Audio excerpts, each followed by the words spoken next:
Hello. Welcome to the podcast. Thanks for having us. No bother at all, no bother We've at all. heard really good things about you. Yeah. You know. What made you open this spot anyway? It's good. Oh, do you know what? We were living in Angola. I know. And we said nowhere could be worse, but then we came to... Carrick Channel. So we've been drinking this beer all day. That's our card. So that's the 4th collab we've done. We've done 4 of them. We've done one with Lochgill. That was our first one. Then we done one with Hopfully. Then we done one with Trouble Brewing. And that's our 4th one. That's with Third Barrel in Dublin. Yeah, basically we have 4 collab beers that we've done with other people around Ireland. As you've seen in there by your taps, we've also got 3 of our own house beers. Yeah. Mo Chara Lager, Mo Chara Red Ale and Mo Chara Stout. Because as well as having banging pizzas and whatnot, we also have banging beers. But the things about our Mo Chara beers is every time you drink a pint of one of the Mo Chara beers on tap, we donate 10 cents to local charity. So when you wake up the next morning, you're thinking, oh, my head, like always in the back of your mind, you can say you're helping someone out last night. Love that. Doing it, drinking for charity. Drinking for charity, yeah. Class. Class. So we've donated to Dundalk Dog Rescue. We try and keep the donations to local people. We've donated to our friend Andrew Keenan, and we've also donated to Movember. So as I said, when you're drinking pints, you're doing good. Yeah, and here, what is a cold IPA? It's just the temperature we serve at. It's freezing. No, it's not really. It's cold IPA refers to, so it's an IPA, but they use lager temperatures and lager yeasts. So it's like an IPA, but it's maybe not as hoppy and as fruity as your normal IPA. So it's nearly like an IPL, it's like an Indian Pale Lager. We say in here it's very slammable.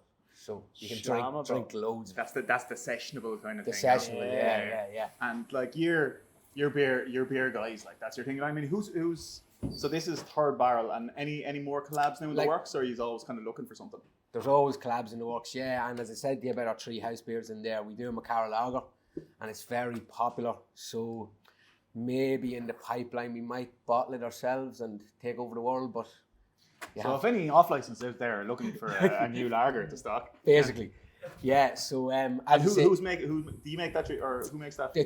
Our 3 beers in there are our house beers. We get them made locally by Dundalk Bay Brewery. Okay, yeah. Killian was saying earlier on, that's us 3 guys work there. So everything we do in here is to try and support local. So we keep it in the town. Keep it in the town. And here, is this a beer from your pizza curry sauce? Yeah.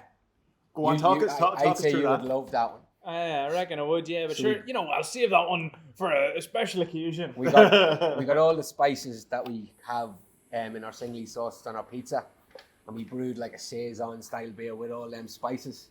So when you drink this, it starts off like a bit lagery, but then at the end you get the spice of the singly. Okay. Yeah, it's pretty good.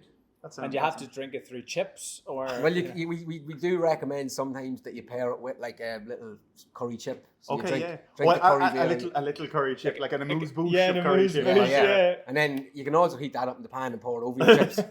I don't actually know if you're messing or not. Yeah, I know. It was an April Fool's. That's what oh, was it? Oh, right.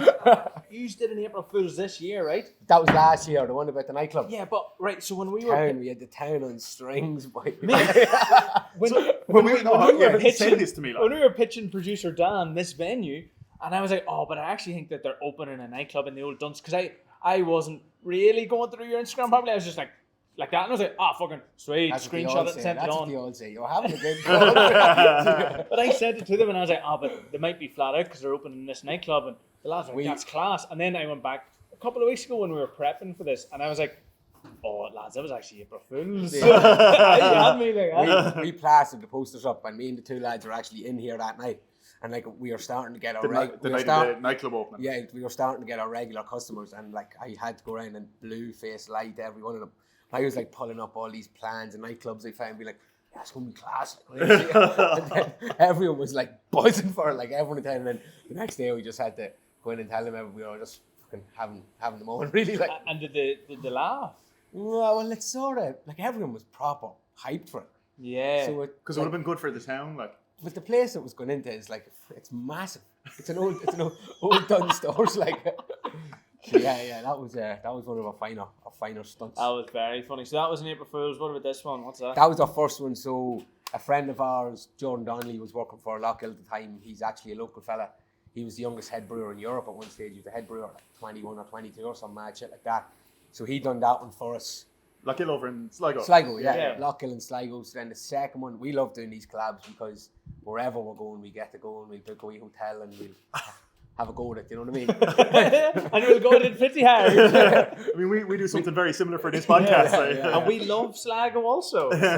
Sligo's class. So then the second one, we went down to Waterford. Oh, less said about Waterford, the better. We had... no, go on, tell us more. No, I can't tell you about this fella. He was going to batter Killian. He